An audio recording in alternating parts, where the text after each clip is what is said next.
Good afternoon, everybody. Rusty Blackwood here, and I welcome you to my loft as I always do in these videos that I have been doing inside my loft over the winter time.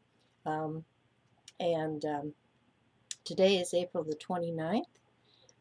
It's a beautiful day outside. It's a bit chilly. I was thinking about doing this video outside, but the wind is cold, and even though it's nice and bright and sunny, the wind is cold. And you know, I don't know if I've got a little touch of cold or whether it's just allergies. I get allergies in the spring when everything is coming alive. The pollen is being produced from the plants and the leaves, and everything is coming alive.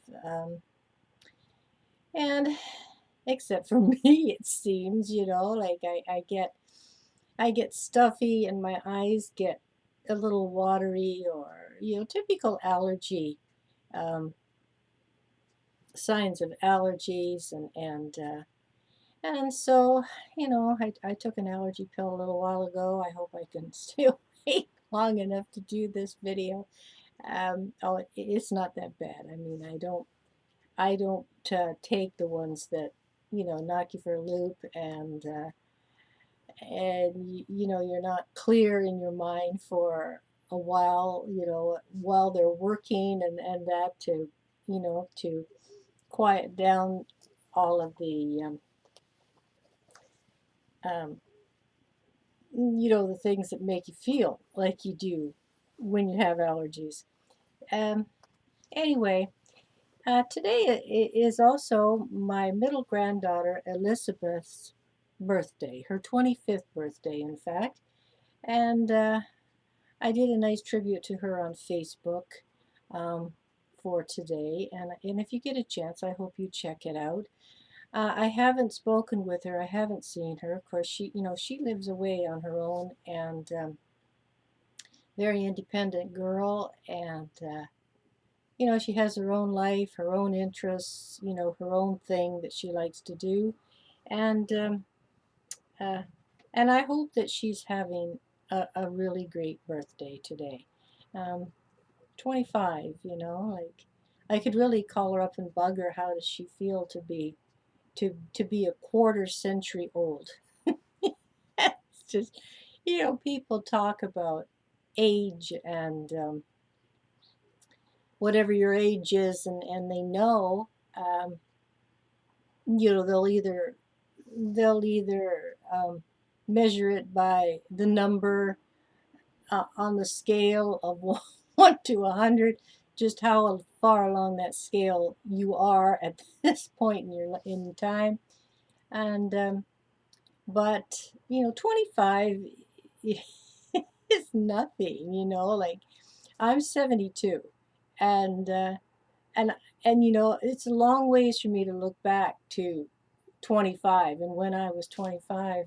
um, you know it One thing I remember, when I was 25, I was pregnant with my youngest son, Jason. That I remember, and I gave birth to him when I was 26, and that's a long ways to look back, and but as I say, I hope she enjoys her day today. I mean, I'm thinking about titling this video "This and That," or a little bit of this and a little bit of that. I'm not just quite sure yet until I upload it to YouTube, and I get to the point where I have to fill in the title and give it a title. And so that's what I'm thinking about, because I don't really have an actual topic today. So that's what I say, a little bit of this, a little bit of that. And so, as you can see, this is a very laid back video for me. You know, I'm not, done to the nines like I sometimes am in my videos, and so I don't know. The few things bugging me, and some. Well, I don't want to go into detail because I don't like to do these videos and where I'm just complaining about things, because I'm not. I'm usually a very happy, try to be upbeat person. Roll with punches, I guess, maybe is another phrase I could use. Um, uh, as I said, I'm 72. Um, I try to look after myself. I try to eat right. I try to exercise as much as I can, especially when you're sitting at a keyboard and you're a writer and you're working on a piece, to get it ready to get it published. And as many of you know, um, I'm working on the sequel, the follow-up to Perils of Autumn. This one is called Return to Autumn, and I am trying to get it finished. Uh, it's been such a long haul. The Perils of Autumn came out and published it in 2019, in January of 2019. And then, of course, COVID came, and everything was shut down. Nothing was happening, no events. My very last public event was, as I recall, March the 8th of 2020, and it was at Indigo in Ancaster, and it was for the Perils of Autumn. I believe I had some copies of Willow's Walk along with me as well, but it was primarily for the Perils of Autumn.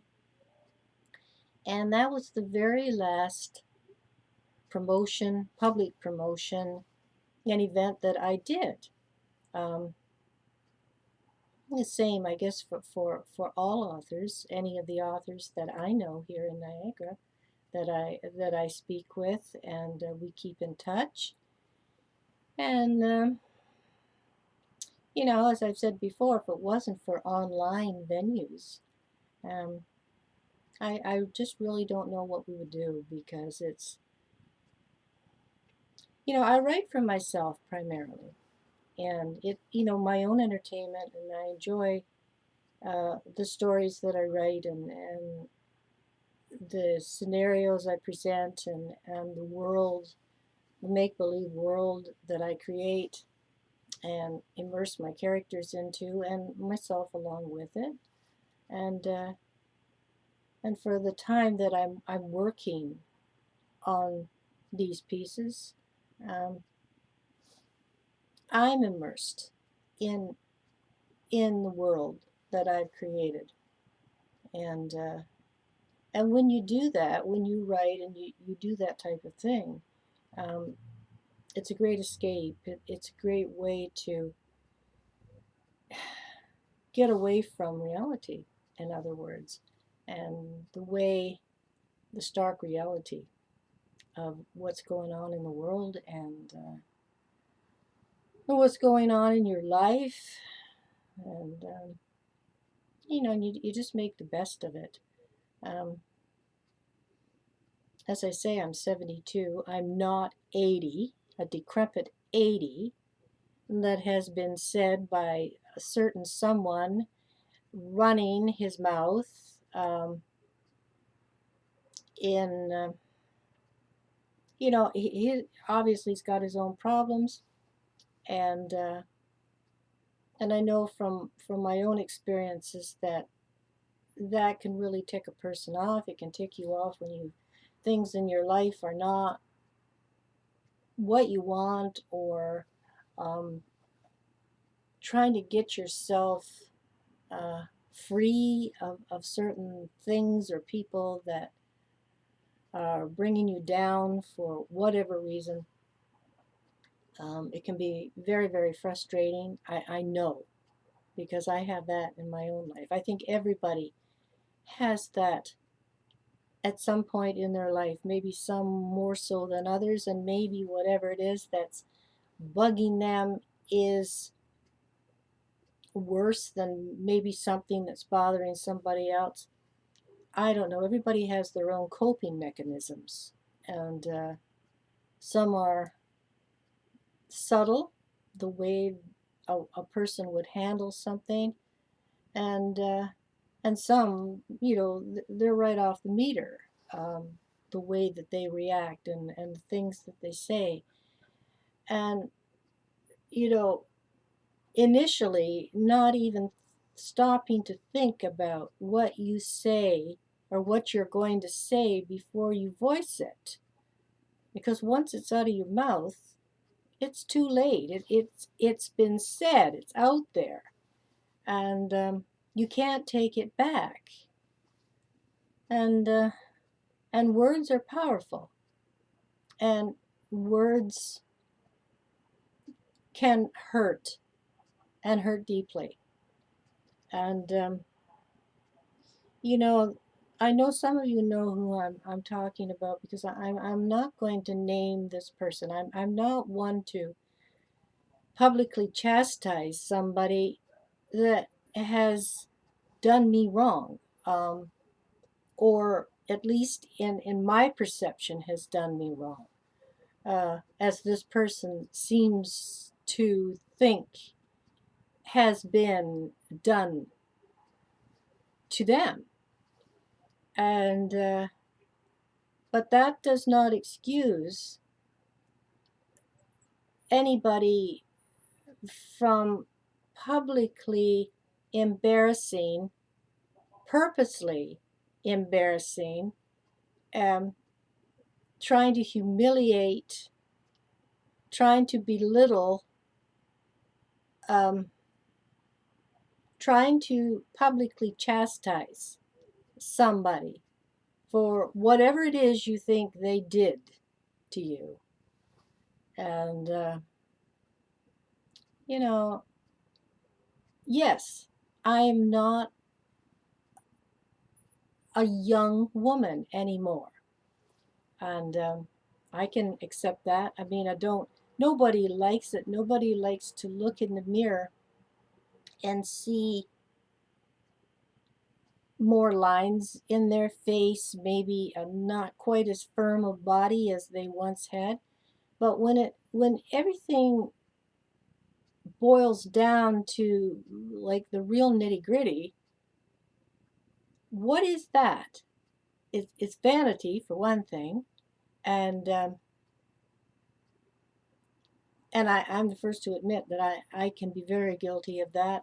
Um, but I think I am because I really care. I care about my presentation and how I'm perceived, and where I really like to draw the line in the sand is rebutting someone's accusations, or this defamatory attempt, um, to make people think a falsity. This person, through their hurtful words and their lies. Um, Naturally, people that don't know me, what are they supposed to think? You know, um, I guess think what you want to think about me. I have never been one to say, that I'm better than anybody else, or I'm just, before everybody else. I think if anything, I put everybody else before myself, and I definitely do that with my family. I've always been that way, especially with my children. They come first. They always have, and they always will, as long as I'm breathing. And I'm doing the same with. I've done the same with my grandchildren, and I'm doing the same with my three great grandsons. And whatever is best for them before whatever is best for me. And in fact, I had a very nice morning. my eldest granddaughter, Carson, she just gave birth recently to another little boy, Carter. And he is a sweetheart, the same as his big brother, Harrison, whom I always refer to as Ginger Snap, my Ginger Snap.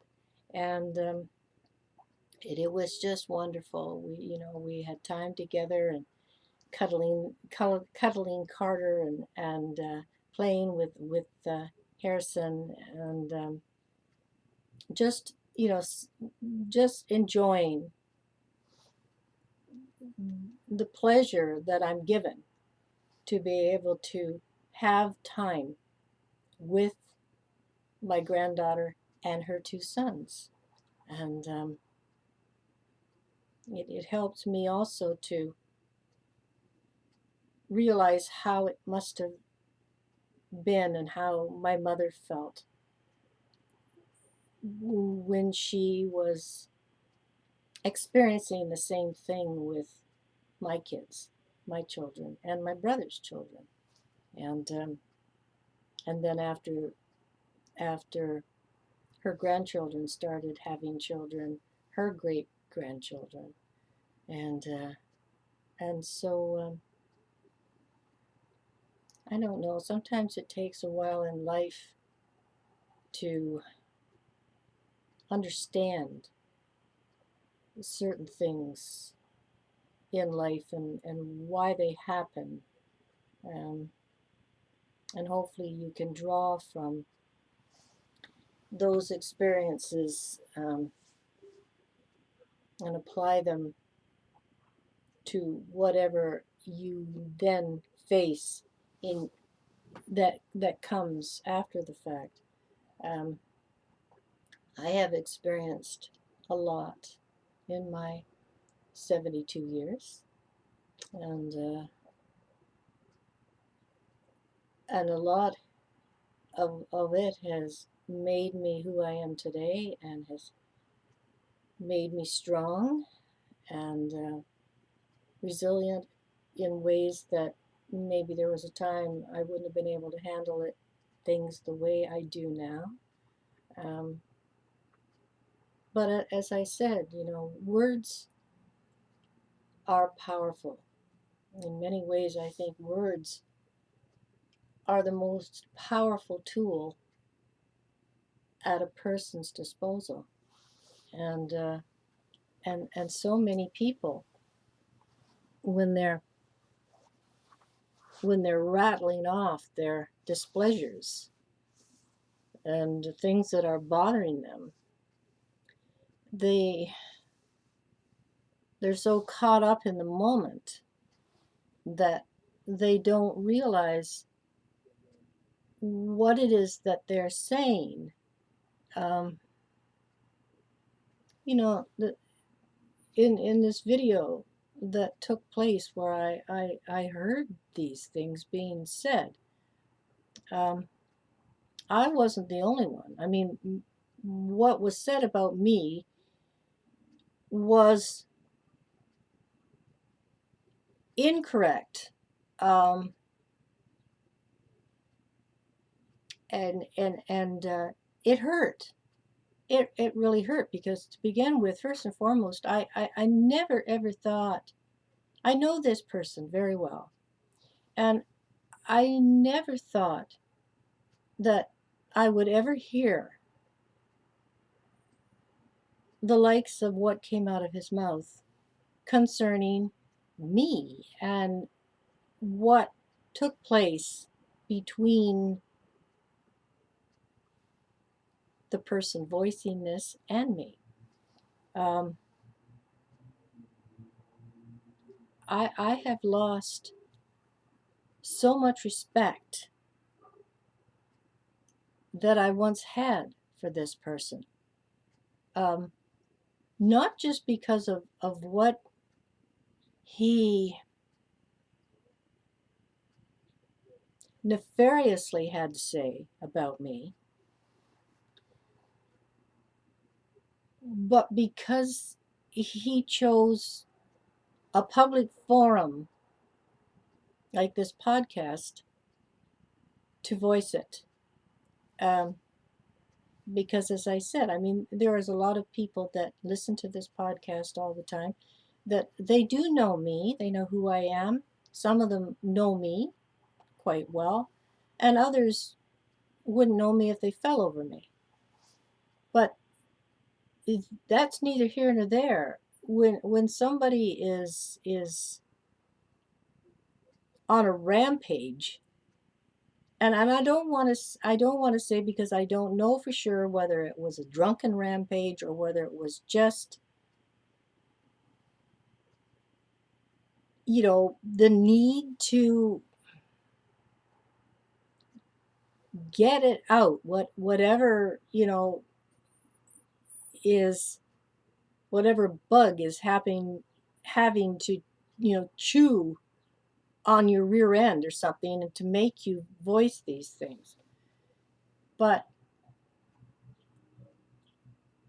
I would have never, I mean, I can be, we all can be vindictive. We all can feel angry and slighted, and but you don't publicly air your dirty laundry. You don't go out of your way to say this in a public forum. And as I say, it wasn't just me. It was this other person, this other woman. I don't know the situation other than what I was told by this person, um, concerning this other person that was getting blasted too. Um, and at the time I was told, I had no reason not to believe what I was being told, because I don't personally know her. And I was taking what I was being told at face value, because at that point in time, I had no reason to doubt what I was being told, and I had immense respect for this person who was talking, and I there was no call for it, not the way it was done. Um, if you have something against somebody, or somebody's doing something to you that you don't like, and you want to put a stop to it, there are ways to do so. You do this in private. You don't do it in social media on a public forum. It's like standing on a street corner with a megaphone in your hand, excuse me, and you know voicing your troubles to anybody that wants to gather around and listen. And it was, it hurt. And this person once told me that they had no empathy. And to be truthful, I didn't believe it, because everybody at some point in time feels empathy for someone else. Um, there's an endless gamut you can run of feelings that you can have, and what brings them out, certain ones out more than something else. But I learned last night that, obviously, of all the lies that he said, this was one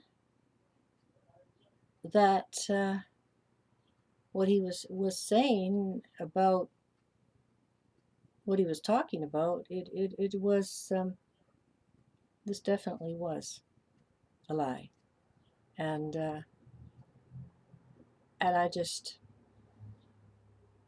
I've seen this descent coming for a long time. Um, he's going this way. And I don't know. Um, I think if anybody were to talk to him, he would honestly believe he did nothing wrong. Maybe he can't help it. I don't know. Um, there could be a number of reasons why he is like he is, and he says what he says, and I don't know. But words can carry a lot of weight, and they can cause a lot of penalties to come your way. Um, as a writer, I know, because words are my business. Telling a story, creating a story. And I have a friend I haven't spoken with in quite some time, is also a writer, a journalist actually. And cheers. Have some nice iced tea here. And I remember her saying that, giving advice. She used to have a podcast that, I'm sorry, not a podcast, just a blog that, she would produce daily, quite fairly daily, not day after day, but fairly often, at least every third day, if not less, like every second day. And she used to say in there, to anybody, for what it was worth, best be careful, like what you say to a writer, author, because you might find yourself in type, and what you might find will not be nice. And so I don't know. I always, I have always, and I continue to try to be mindful of what I say, um, because of what it, the end result of what can happen, what it can bring about. Um, I don't think anybody has the right to try to control somebody else through words. Um, and they don't um, they don't have the right to tell you how you have to feel, or that you can't feel this, you can't let yourself experience this and that, and you're gonna live by my set of rules, because everybody is their own person, and you have your own feelings, and you have your own opinions and ideas, and you're not always right. And you have to be able to admit when you're wrong about something or somebody. And I don't know. There's so many problems in this world right now. It's just endless, the amount of problems there are, and they seem to be growing daily without the need of personal um, I don't even know how to explain this, without purposely causing grief and hurt and upset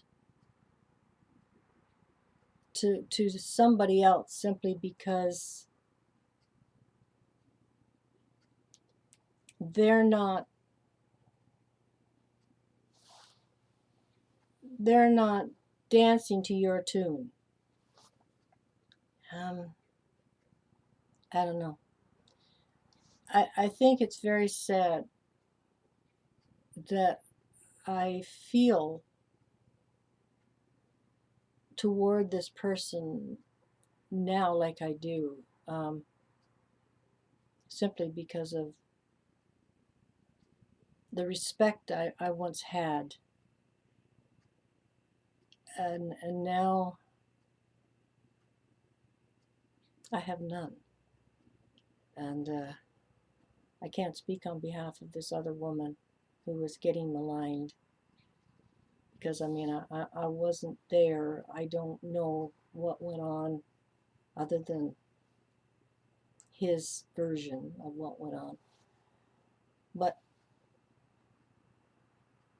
judging by the treatment that I've received over a period of quite some time now, um, thinking that, trying to be a friend and trying to have that rapport and keep the channel open, this type of thing. And in the end, just being totally obliterated, blocked. You can't, he doesn't like what you have to say, so therefore, it's very childish, very cowardly, very immature. It's like putting your hands over your ears and shutting your eyes and saying, I'm not listening, I'm not watching. It's very childish, and especially for a middle-aged person. And I think that he's going to find, as time progresses and life goes on, that it's not always your way or the highway. And so I wish him well, because I think he's going to need it. Anyway, I'm just past the 30-minute mark, and so I'm going to thank you for tuning in to this laid-back, impromptu video. Um, I like doing these where I can just talk about whatever. Um, it helps me feel better to be able to voice how I feel, get it off my chest, for whatever it's worth, and whatever you hear coming out of my mouth, you can believe, because I do not lie, and it doesn't get you anywhere. It can be exhausting, because you got to continue to think up a lie to cover the previous lie that covered the previous lie that covered the previous lie, and so on and so forth. Can really, it's stressful, and it's exhausting. And so anyway, nobody, I don't think, I think God made us all um, as individuals. um, Nobody wants to be a carbon copy of somebody else. That can be very, very uninteresting, very boring. And but I think everybody has the right to the way they feel, for whatever reason, or why they feel it. And I think everybody has a right to voice their opinions, provided the result is not humiliation of another person, purposely. And that's what this was. And so for those of you, of course, that know me, you know that you can believe what I'm telling you to be true. You can take that to the bank. And for those who don't know me, you know, form whatever opinion you want. But the old saying, believe half of what you hear and none of what you see, because looks can be very deceiving. And that is very, very true. Very, very true. So I'm going to say goodbye for now. I'm going to wish each of you God's blessings. I hope that you have a great evening tonight and a great weekend. So until I talk to you again, I will say thanks for tuning in and listening. And you take care of yourself, and I'll see you soon. Bye for now.